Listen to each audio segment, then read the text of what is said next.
নমস্কার বন্ধুরা, পিঙ্গুস কিচেনে আপনাদের সকলকে স্বাগত জানাই। চলুন আজকে কি কোন রেসিপি আপনাদের সঙ্গে শেয়ার করব দেখে নেওয়া যাক।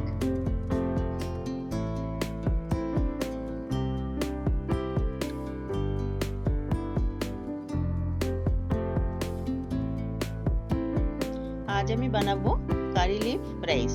এখানে কারি লিফ নিয়েছি 1.5 কাপের মতন কারি লিফ ভালো করে ধুয়ে আমি টাওয়েলে দিয়ে শুকিয়ে নিয়েছি, একটু জল নেই। এইভাবে আমি এটা ভেজে নেবো, পরে ভাজবো। এখানে 1 টিস্পুন তেল দিয়ে দিচ্ছি। তেলের মধ্যে আমি এখানে ছোলার ডাল 1/4 কাপ ছোলার ডাল নিয়ে ভেজে নেবো। প্রথমে 1/4 কাপ ছোলার ডাল দিয়ে দিচ্ছি। ছোলার ডালটা ভালোভাবে টাওয়েলে মুছে নিয়েছি।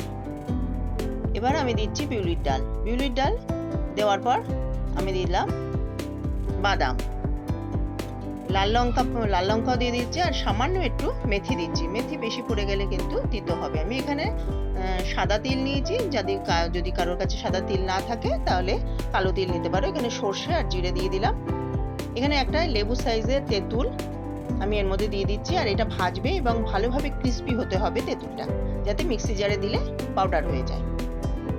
এইভাবে আমি ভেজে নিচ্ছি। এবার আমি তিলটা কিন্তু একদম লাস্টে দেবো, নাহলে তিলটা পুড়ে যাবে। তিলটা 1 মিনিটের মধ্যেই ভাজা হয়ে যাবে। এবার সম্পূর্ণটাই আমি আলাদা রেখে দিলাম ঠান্ডা হওয়ার জন্য। আবারও একটুখানি তেল দিলাম, দিয়ে আমি রসুন নিয়েছি, নিয়ে একটু থেতো করে নিয়েছি যাতে তাড়াতাড়ি ভাজা হয়ে যায়। আমি তোমাদের শব্দটা শোনাচ্ছি, ঠিক এইরকম ভাজা হবে। একদম লো ফ্লেমে দিয়েছি। কারি পাতার মধ্যে আমি একটু হলুদ আর লবণ দিয়ে দিলাম, দিয়ে ভাজছি। কারি পাতাতে প্রচুর পরিমাণে বেনিফিট আছে। এটা ভালোভাবে ভাজা হয়ে যাবে এবং ক্রিস্পি হতে হবে, যাতে আমাদের পাউডারটা সুন্দরভাবে হয়। এবার সবকটা ভাজা হয়ে গেছে, সব ঠান্ডা করে নিয়েছি।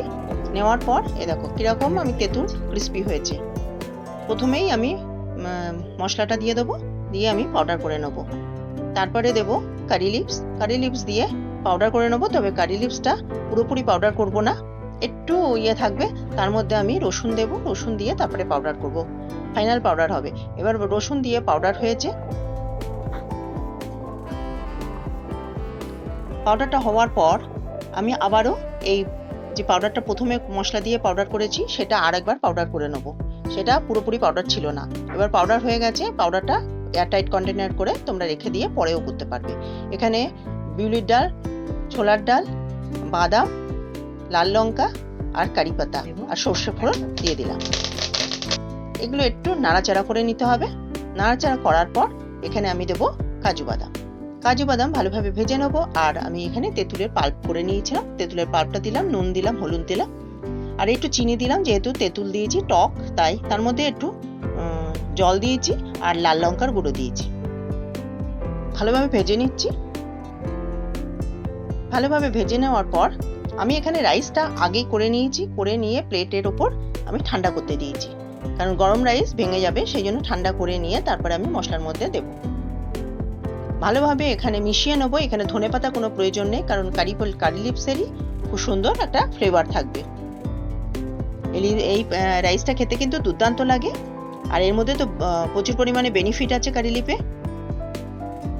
এটা হয়ে গেল, আমার কারি লিফ রাইস হয়ে গেল। তোমরাও এইভাবে করো। আর যদি রেসিপিটা ভালো লেগে থাকে তাহলে অবশ্যই আমার চ্যানেলকে সাবস্ক্রাইব করতে ভুলো না।